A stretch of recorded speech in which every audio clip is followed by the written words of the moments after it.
Silence isn't empty, it's full of answers. That's a hard truth most people don't want to face, my friends. Silence isn't some soft pause in the story, it's a hammer. It's the quiet storm that doesn't make noise while it rips you apart inside. People think silence is peace, but no, silence is war without gunfire. It's torture wrapped in stillness. And here's the twist. Sometimes it's not your silence that breaks you, it's theirs. Stay with me because today we're not sugarcoating, we're ripping the mask off. And before we dive deeper, press that like button, hit subscribe, and turn on notifications. Because this journey isn't just about breakups, it's about becoming unbreakable. Now folks, imagine this. You're standing in a dark room and the only thing you hear is a dripping faucet. Drip, drip, drip. No yelling, no chaos, just that endless repeating sound. At first it's nothing, but after hours, days, weeks, it's torture. That's what silence feels like when it's weaponized. The world doesn't burn with noise, it burns with absence. And some people know that. They use silence not to heal, but to hurt. They vanish to see if you'll collapse without their presence. But here's where we break the lie. They told you silence means they're confused, that maybe they need space to think. No, my friends. In many cases, silence isn't confusion, it's calculation, it's a test. And you're the lab rat if you don't wake up. Marcus Aurelius once said, "You have power over your mind, not outside events. Realize this, and you will find strength." What does that mean for you? That her silence only becomes torture if you hand her the keys to your mind. You see, most men think they're losing love, when in truth they're losing discipline. They confuse silence with rejection, when really it's exposure. It shows you where you've placed your self-worth, in someone else's hands. That's why it hurts. That's why nights feel longer. Not because she's gone, but because your identity went with her. But let's get real. Should your whole being collapse because one person pressed mute? Of course not. You are not a remote-controlled soul. You are the storm itself. Here's the fun part, because yes, even in the pain, there's irony. When you finally stop waiting on the text, stop checking the story, stop rehearsing that fake conversation in your head, that's when the silence flips. Suddenly, they're the ones pacing, wondering, checking. The torture doesn't disappear, my friends. It changes hands. And nothing in this world is more haunting than being ignored by the person you expected to break. So today, we flip the script. We don't see silence as punishment. We see it as practice. Every drip of that faucet is a rep in the gym of self-control. Every unanswered call is a reminder. You don't beg, you don't break, you don't bleed out for someone who vanished. You breathe, you rebuild, you rise. And if you feel that fire in your chest right now, don't let it fade. Type it in the comments. I don't break. I rise. Let the world see it. Let yourself see it. And while you're at it, hit that like button and subscribe, because this is just the beginning. Stay with me. What's coming next will change the way you see silence forever. Number 1, they left to hurt you, not to heal themselves. Some people don't walk away to find peace. They walk away to watch you burn. Let that sink in, my friends. Not every silence is innocent. Not every absence is about self-discovery. Sometimes the quiet they hand you isn't a pause for healing. It's a blade. They leave not because they're lost, but because they want to see if you'll crumble without them. That's the hard truth most people don't want to admit. But here, on this channel, we don't run from hard truths. We drag them into the light and stare them down.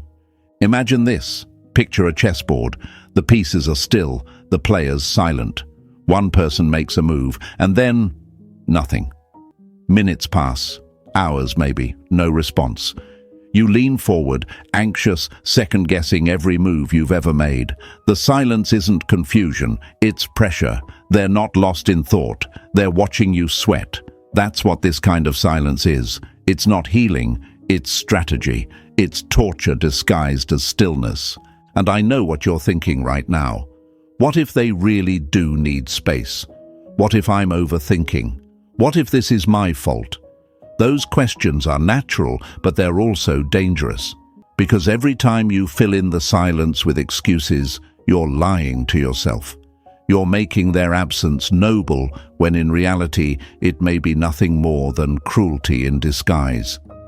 Epictetus once said, "If someone succeeds in provoking you, realize that your mind is complicit." Let's translate that into plain English.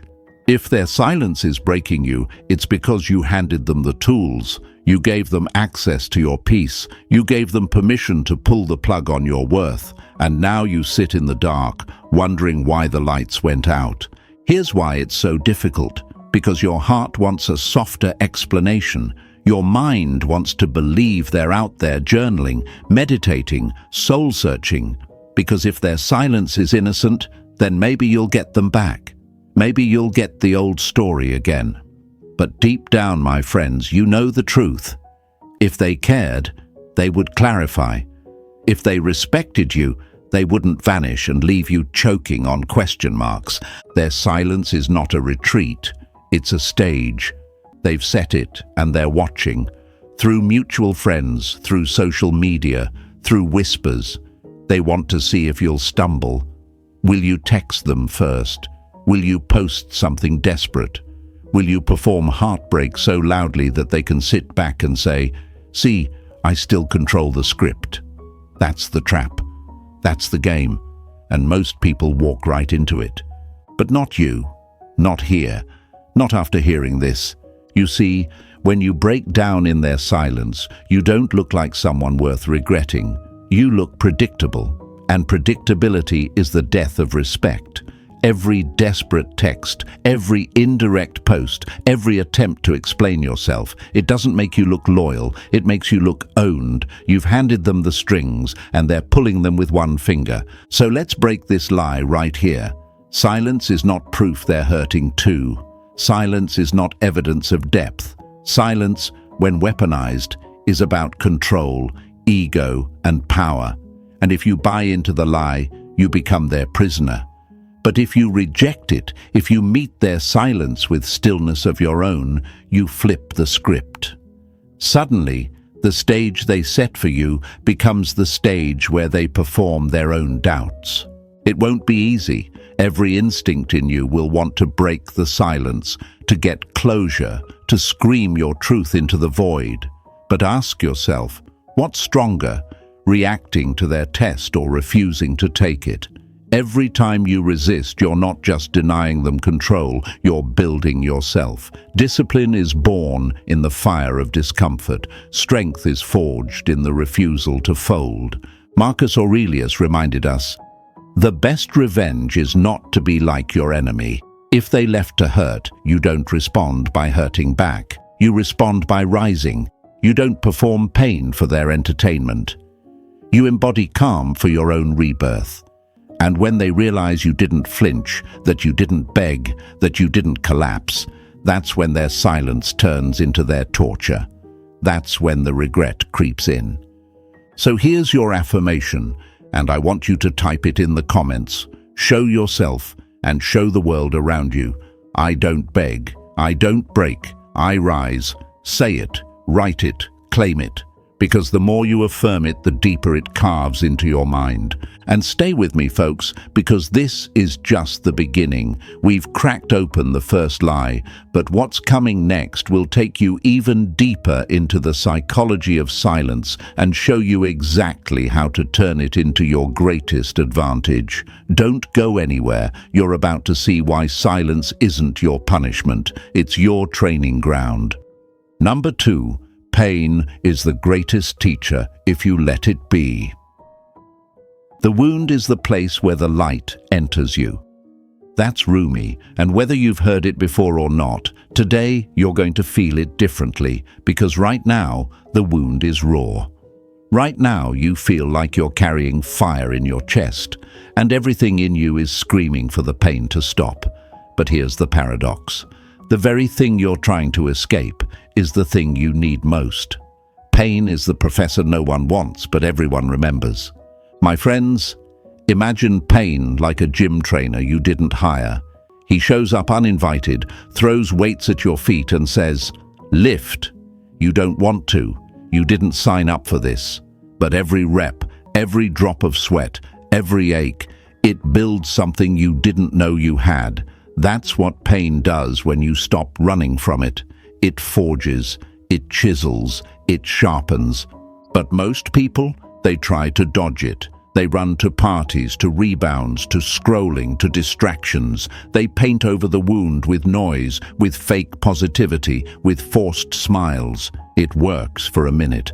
But late at night, when it's just you and the ceiling, the pain knocks again, because pain is patient. It waits. It doesn't leave until you've learned the lesson. And the lies come easy in those moments. If I distract myself long enough, maybe it will fade. Or, if I find someone else quick enough, maybe I won't feel this hole. But that's not healing. That's avoidance dressed up as strength. And avoidance is just delayed collapse. The fire will still be waiting when the music stops. The truth. Pain is data. It shows you what you ignored. It exposes where you depended too much on them for validation, for identity, for self-worth. It strips the illusions you built, the fantasy that love would fix your cracks, that being chosen would make you whole.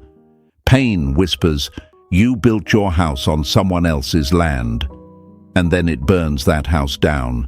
That's why it's brutal, because it doesn't lie. It doesn't let you keep pretending. It makes you face yourself. And that, my friends, is why most people don't survive it, not because the pain is unbearable, but because the truth is. Marcus Aurelius said, "If you are distressed by anything external, the pain is not due to the thing itself, but your estimate of it." Translation: the breakup didn't destroy you. Your belief that you couldn't live without them did. The silence didn't torture you. Your story that you needed their presence to be whole did. So here's the pivot. Stop treating pain like a punishment. Treat it like a syllabus. Sit down with it. Write the notes. Ask, what is this teaching me? Maybe it's teaching you that you gave too much. Maybe it's teaching you that you tolerated too little respect. Maybe it's teaching you that your value cannot be outsourced. And yes, it's hard. Sitting in pain feels like staring at the sun. You want to look away. But every time you choose stillness over escape, you're building muscle. You're teaching your nervous system that you can stand in the fire and not disintegrate. That's where the new you is born, not in the laughter of distractions, but in the quiet endurance of truth. Think about it. The next time you love, do you want to show up needy, desperate, fragile? Or do you want to show up as someone who doesn't need to be completed because they already are? That's what pain offers you. The man who walks through it without shortcuts comes out heavier, stronger, unshakable. The man who avoids it keeps looping, keeps bleeding into new stories with the same old wounds. So let's break another lie here. Moving on is not the goal. Moving on is survival. Evolution is the goal. You don't want to simply stop hurting. You want to rebuild into someone who never collapses in the same way again. That's what pain is offering you right now. If you're willing to let it be more than just suffering, if you let it be the teacher, it becomes the one thing that guarantees you'll never beg, never break, never betray yourself again. And when that shift happens, something powerful clicks. One day the pain will still whisper, but it won't sting. It'll remind you, not to torture you, but to protect you. It'll say, "Remember what we built in the fire? Remember how you rose? Don't forget that." So here's what I want you to declare today. Write it in the comments. Show yourself. Show the world. I turn my pain into power. That's your affirmation. Every time the ache comes back, repeat it, because if you let pain teach you, you won't just survive, you'll evolve. And stay with me, folks, because what's coming next will show you something even sharper, how silence, when you master it, becomes louder than rage itself. That's the lesson waiting on the other side. Don't miss it. Number 3, the power of silence. It's louder than rage. Never waste your energy on what doesn't deserve a response. That's Seneca. And if there was ever a lesson heartbreak hands you on a silver plate, it's this one. Because when they go silent, when they ghost, when they withdraw into the shadows, everything in you wants to break your own silence. You want to yell, to demand, to explain, to prove. But here's the paradox, my friends. The moment you speak, you lose. Because silence, when wielded with strength, is louder than any rage you could ever throw back. Imagine this. Picture 2 warriors standing in an arena. One is screaming, swinging wildly, burning up all his energy in a storm of emotion. The other stands calm, steady, unshaken. The crowd doesn't admire the one who flails. They admire the one who doesn't even need to lift his sword. That's what silence is. Rage is predictable, but silence is mysterious. And mystery, in the world of power, is lethal. Now let's get real. I know what's happening in your mind. You're thinking, but if I don't say something, they'll think I don't care. They'll think they won. That's the fear speaking. That's the panic of ego that can't handle not being understood. But here's the truth. It's not your job to correct their story. It's not your job to fight their perception. Because the second you do, you've already surrendered your frame. You've made their opinion more valuable than your peace. And let's break another lie here. Anger doesn't prove strength. It proves attachment. Every late-night message, every angry voicemail, every social media rant. What does it really show? That they still own space in your head, that you're still chained to the ghost of what once was. Rage screams dependence, silence whispers freedom. Epictetus put it bluntly, it's not what happens to you, but how you react that matters. Rage is reaction. Silence is control. When you choose silence, you're not being weak. You're saying, I won't let you dictate my behavior. You're proving that your inner world is yours alone, untouchable, sovereign, and yes, it's hard. Oh, it's hard. Every nerve in you will itch to respond. You'll stare at your phone, draft messages in your head, maybe even type them out and hover over send. But every time you resist, you're breaking the chains of your own neediness. You're teaching your nervous system a new story. I don't need to react to reclaim my power. My power is in not reacting at all. Let's paint another picture. Think of silence like a mirror. They send you emptiness, expecting rage in return. But when you send emptiness back, they're left with their own reflection. And here's the haunting part. Most people can't stand sitting with themselves. Your silence forces them to confront their choices without the distraction of your noise. They're left asking questions they never wanted to face. Why isn't he reacting? Did I misjudge him? Did I lose someone valuable? That's the seed of regret, planted not by words, but by stillness. And let me remind you, this isn't about playing games. This isn't about some manipulation trick. This is about principle. You don't go silent to punish. You go silent because your energy is sacred and you refuse to bleed it out on someone who doesn't value it. It's not numbness, it's mastery. Marcus Aurelius said, "You have power over your mind, not outside events." Their silence is an outside event. Your silence is your mind in command. That's the difference. That's where the strength lives. So let's flip the script right now. Instead of asking, what if they think I don't care? Ask, what if I finally start caring more about myself than their opinion? Instead of saying, what if silence makes me look weak? Say, what if silence is the very thing that proves my strength? And here's the outcome, folks. When they realize you didn't flinch, didn't collapse, didn't break into pieces to prove your side, that's when the silence starts eating them alive. Because they expected chaos, but you gave them calm. They expected noise, but you gave them nothing. And nothing, in the right hands, is devastating. So here's your affirmation for today. Write it in the comments. Let the world see it. Let yourself see it. My silence is my weapon. Say it, repeat it, live it. Because once you understand that silence isn't the absence of power, but the presence of it, you'll never waste another ounce of energy on noise again. Stay with me, my friends, because next we'll go even deeper. We'll talk about why explaining yourself is the surest way to lose ground, and why the most powerful move you'll ever make is to let them wonder. Don't go anywhere. The next truth might just set you freer than you've ever been. Number 4, stop explaining yourself. Let them wonder. Never waste your time trying to explain who you are to people committed to misunderstanding you. That's the sharp edge of truth, and my friends, it cuts deep because you've done it. We all have. You've sat there typing out long texts, replaying conversations in your head, drafting explanations like a lawyer in a courtroom you didn't even choose to enter. You thought if you just explained yourself, they'd finally understand, they'd finally see your heart. But here's the harsh reality. The moment you start explaining yourself, you've already lost ground. Think about it. Imagine you're standing in quicksand. Every word you throw out, every desperate attempt to be understood, only sinks you deeper.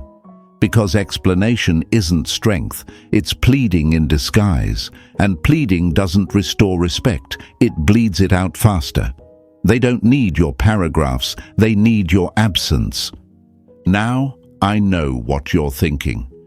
But if I don't explain, they'll believe lies about me. If I don't clear my name, they'll walk away with the wrong impression. That fear is loud, isn't it? It gnaws at you. It whispers that your silence will cost you your reputation. But here's the lie breaker. People who really value you don't need an essay to understand you, and people who don't value you will twist your essay anyway. Either way, you lose by explaining. Marcus Aurelius said, "Waste no more time arguing about what a good man should be. Be one, let that sink in. Don't argue about your character, embody it. Don't explain your worth, live it.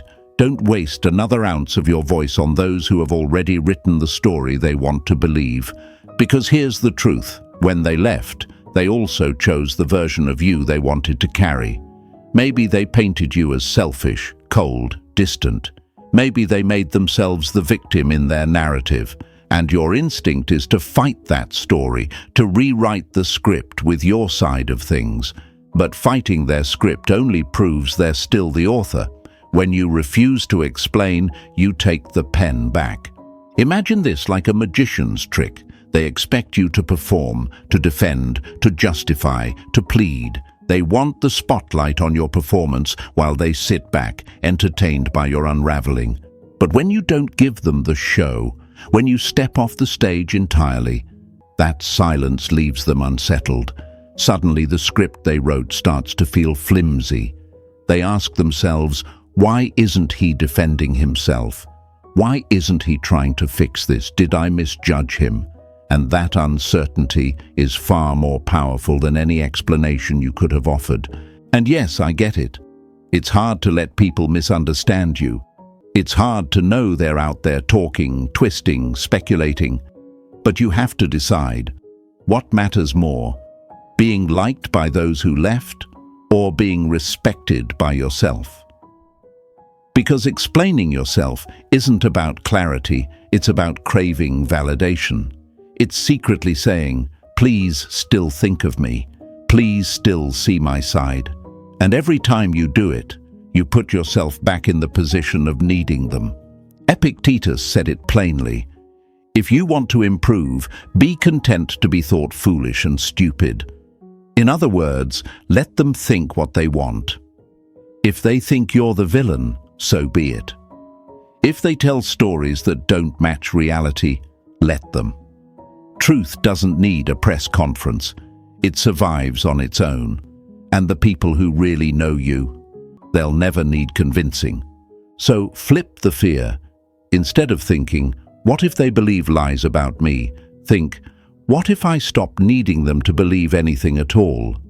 Instead of worrying, what if they don't understand me? Say, what if my life is so clear that explanation becomes unnecessary? That's the move. That's stoicism in action. And here's the beautiful irony. Silence creates curiosity. The less you say, the more they wonder. The more you detach, the more they question. They can't gossip about your explanations if you never give any. They're left with blanks, and blanks are louder than stories. Let them fill in the blanks on their own. It'll drive them mad. So here's your affirmation for this truth, and I want you to write it in the comments. Show yourself. Show the world. I don't explain. I embody. Say it until it becomes your identity. Because once you stop explaining, once you stop begging to be understood, you free yourself from the courtroom of public opinion. You step out of the cage and back into your power. Stay with me, folks, because next we're going deeper. We'll talk about the greatest shift of all, the realization that you were never chasing the prize. You were the prize all along. And when you understand that, the entire game changes forever. Don't miss what's coming next. Number 5. You were the prize, they were the test. When you know your worth, you stop giving discounts. That's not just a clever line, my friends. That's survival. And if you really hear it today, it might just change the way you see everything that happened. Because the lie you've been carrying is this. You thought they were the prize. You thought that if you could keep them happy, keep them close, keep them interested, then you'd won. But let's break that lie right here, right now. They were never the prize. They were the test. Picture this. Imagine running a marathon with a medal tied to your back instead of the finish line. You keep chasing forward, thinking the prize is out there, when all along it's strapped to you. That's what happens in love when you forget your value. You were carrying the prize the whole time, but you convinced yourself it was them.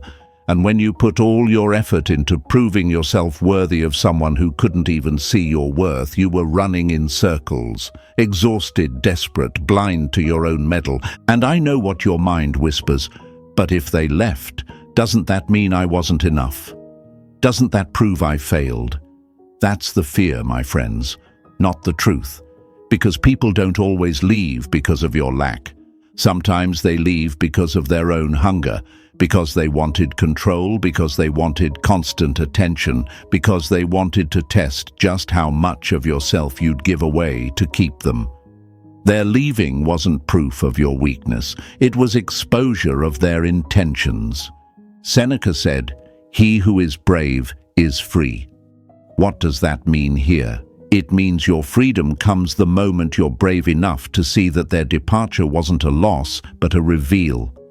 The test wasn't about whether you could hold on to them, it was about whether you could hold on to yourself. Let's break it down further. You thought loyalty meant handing them your whole self, every ounce of energy, every spare moment, every bit of your peace. But loyalty without boundaries isn't love, it's surrender. And surrender never breeds respect. They might enjoy the access, they might bask in the control, but deep down they won't value it. Why? Because when something comes too easily, it starts to feel cheap. When you hand over your worth without conditions, it stops being worth anything at all in their eyes. Now here's the shift. The moment you stop chasing, stop auditioning, stop proving, you reclaim the frame. You see that you were the asset all along. You were the rare energy, the gift, the anchor. They weren't your destination. They were the checkpoint. A checkpoint meant to expose the parts of you still craving outside approval. And once that truth lands, you stop being angry they left. You become grateful because they didn't ruin you, they revealed you. They didn't take your value, they showed you where you'd buried it under neediness and fear. Marcus Aurelius said, "Waste no more time arguing about what a good man should be. Be one. Stop debating with yourself whether you were enough. Stop rehearsing their judgment. Just be the man who knows he was the prize all along. That's where the power is. That's where the glow-up begins, not when they return, but when you return to yourself. So what does this look like in practice? It looks like walking into rooms with certainty, not need. It looks like refusing to audition for people who never deserved a front row seat. It looks like living so grounded in your own value that the idea of being someone's option feels insulting. That's the new standard. That's the shift from test taker to prize. And yes, it stings at first. The ego doesn't like being tested. It doesn't like being left. But here's the irony. When you finally pass the test, when you finally embody the truth that you were the prize, that's when they feel the weight of what they lost. Not when you begged, not when you explained, but when you don't look back. That silence, that certainty, that refusal to collapse, that's when the regret creeps in for them. Quiet, sharp, inescapable. So here's what I want you to write in the comments today, to remind yourself and to show the world, I am the prize. I passed the test. Because once you own that, the game is no longer about chasing, no longer about proving, no longer about begging for recognition. It becomes about embodying what was true from the start. You were always the prize. Stay with me, folks, because next we're stepping into even darker waters. We're going to uncover the real battlefield, the mind, and why, if you don't master it, their memory will master you. Don't go anywhere. The next truth might just save you from your own thoughts. Number 6. Control the mind or be controlled by their memory. The mind is its own place and in itself can make a heaven of hell, a hell of heaven. That's John Milton. And if there's ever been a line that fits heartbreak, it's this one. Because here's the truth, my friends. The most dangerous part of a breakup isn't the day they leave. It isn't the last fight. It isn't even the silence that follows. No, the real battlefield is inside your skull. The danger is the echo, the memory. And if you don't master your mind, their ghost will master you. Think of it like this. Imagine an empty theater after the show. The lights are down, the crowd has gone home, the actors are gone. But the sound system keeps replaying the soundtrack over and over again. That's your mind on heartbreak. They're not in your life anymore, but the replay machine in your head refuses to shut off. You see their face in every place. You hear their laugh in every silence. You relive every highlight like it's your private torture reel. They don't have to be present to own you. Their memory does the work for them. And I know what you're asking yourself. Why can't I stop thinking about them? Why do they still feel so real even though they're gone? It's because memory is sticky. Your brain doesn't distinguish between what's happening now and what's vividly recalled. Every time you revisit the old texts, scroll their socials, or replay that night in your mind, you're not just remembering, you're re-experiencing. And with every replay, you dig the groove deeper until their ghost runs on autopilot in your head. Epictetus said, "It's not things that disturb us, but our interpretation of their significance." Translation: it's not their leaving that's torturing you, it's the story you've attached to it. You've turned their absence into evidence that you're not enough. You've turned their silence into proof of your failure. But those are interpretations, not facts, and interpretations can be rewritten. Here's where it gets hard. Your mind wants the pain. It feeds on it, because even pain feels better than emptiness. Your brain would rather obsess over the memory of them than face the unknown of living without them. That's why you keep scrolling, keep checking, keep replaying. It's not love, it's addiction. And every time you indulge it, you're giving the ghost more power. So let's break the lie. You're not processing when you obsess, you're relapsing. Every just one peek at their profile, every just one more scroll through the old messages isn't closure. It's self-inflicted torture. You're feeding poison to your own mind and calling it healing. But here's the shift. The mind can be weaponized. The same memory that breaks you can build you if you change the frame. Instead of asking, "Why did they leave?" start asking, "What did this reveal about me?" Instead of replaying, "Why wasn't I enough?" start reframing, "Where did I abandon myself trying to keep them?" The event doesn't change, but the meaning does. And meaning is what sets you free. Imagine your mind like a wild horse.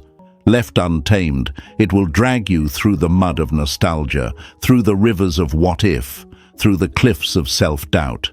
But if you take the reins, if you discipline it, if you refuse to let it gallop wherever it wants, you can ride that horse into strength, into clarity, into sovereignty. That's what controlling the mind looks like. Marcus Aurelius said, "You have power over your mind, not outside events." Realize this, and you will find strength. Their leaving was outside your control. Their silence, their choices, their actions, that's all external. But the meaning you give it, the story you attached, that's yours. That's your battlefield. That's your weapon. So here's what you do. Every time the memory creeps in, stop dressing it in romance. Strip it down to data. Don't say, "They were my soulmate." Say, "They revealed my dependency." Don't say, "They were my everything." Say, "They exposed the places I'd abandoned myself." Data doesn't hurt, it informs. And once you start treating memory like data, the ghost fades, because ghosts only live in fantasy. It won't be easy. Your mind will fight you. It'll tempt you with nostalgia, with daydreams, with fantasies of their return. But remember this, every time you indulge, you strengthen the ghost. Every time you resist, you strengthen yourself. And over time, the ghost loses its grip. Over time, your mind learns new patterns. Over time, you stop being the haunted and become the hunter. So here's the affirmation for this truth, and I want you to write it in the comments. Show yourself, show the world. I master my mind. I starve the ghost. Say it until it carves into your identity. Because once you realize the real war was never with them, it was always with your own mind. You stop bleeding energy from the past and start building power for the future. Stay with me, folks, because next we'll expose the next layer of this game, how attention is currency and why you've been spending it all wrong. And when you learn how to guard it, you'll see just how quickly their silence turns into regret. Don't miss it. Number 7. Attention is currency, and you've been spending too much. Where attention goes, energy flows. You've heard that before, but let's take it deeper. Attention is the most valuable currency you have. It's rarer than gold, more powerful than money, and more revealing than words. Whoever holds your attention owns a piece of your life. And in breakups, my friends, this is the silent exchange no one talks about. They may have left your side, but as long as they own your attention, they still own you. Think about it. Every scroll through their social media is a transaction. Every time you replay old conversations in your head, you're paying them rent. Every question you ask mutual friends, every silent hope that they'll notice you've changed your profile picture, it's all deposits. And the cruel part, they don't even have to ask for it. You hand it over willingly, one thought at a time, one glance at a time, one midnight obsession at a time. Now, here's the lie. You tell yourself these little actions don't matter. It's harmless. Just one look at their story. Just one check-in. But nothing about attention is harmless. Attention is fuel. When you give it, you lose it. And what you feed grows. If you feed the ghost of them with your focus, that ghost only grows stronger. It becomes bigger, louder, heavier. Suddenly they're not gone at all. They're everywhere because you keep resurrecting them in your mind. Epictetus said, "You become what you give your attention to." So ask yourself, who are you becoming when all of your energy is still orbiting around someone who isn't even present? Do you really want to build yourself in the image of someone who walked away? Or do you want to starve that ghost and invest your currency in yourself? Here's the brutal truth. In relationships, whoever needs less always holds more power. That's not cynicism. That's human psychology. The less invested one dictates the tempo. And when they left, whether consciously or not, they issued a challenge. Can I still hold your mind without even being here? Every time you check, you confirm it. Every time you post something just to get their attention, you're telling them, yes, you still run my world. That's how you stay broke in the economy of attention. So how do you flip it? You start treating attention like cash. Would you leave $100 bills scattered around for strangers to pick up? Would you hand your wallet to someone who already told you they don't value you? Of course not. Then why are you doing it with your focus, your time, your energy? Start hoarding it. Start investing it in places that actually return value. Your health, your purpose, your grind, your circle, your growth. Imagine your attention like water. Wherever you pour it, things grow. If you pour it into their memory, weeds grow, useless, choking weeds. But if you pour it into your mission, your craft, your body, your vision, then fruit grows, discipline grows, success grows. And here's the twist. Nothing starves their ego faster than realizing your water no longer flows in their direction. Let me give you a metaphor. Picture yourself as a spotlight in a dark theater. When they were with you, you shone on them, center stage. They basked in it, they danced in it, they felt important under your beam. But when they left, you kept the light there, shining on an empty stage.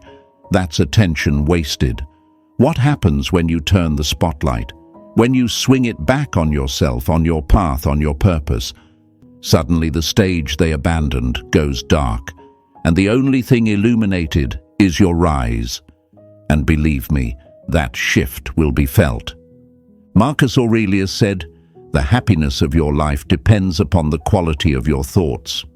If your thoughts are bankrupt, always spent on someone who's gone, then your life will feel bankrupt too. But if your thoughts are invested in what builds you, then your life becomes wealth itself. So here's your affirmation, and I want you to type it right now in the comments. Show yourself, show the world. I invest my attention in me. That's the shift. That's how you bankrupt the ghost and fund your evolution. And before we close this truth, let me leave you with this. The silence that once tortured you will flip the moment your attention flips. When they notice your energy is gone, when they feel your absence not just in their inbox, but in the energy they once fed on, that's when the regret creeps in. That's when the power returns to you. My friends, if you've felt the fire in this message, don't just sit with it, act on it. Starve the ghost, guard your focus. And if you're ready for more truths that will free your mind, your heart, and your life, press that like button, hit subscribe, and share this with someone who needs it. Because here at this channel, we don't chase ghosts, we rise above them. Stay sharp, stay silent, stay sovereign.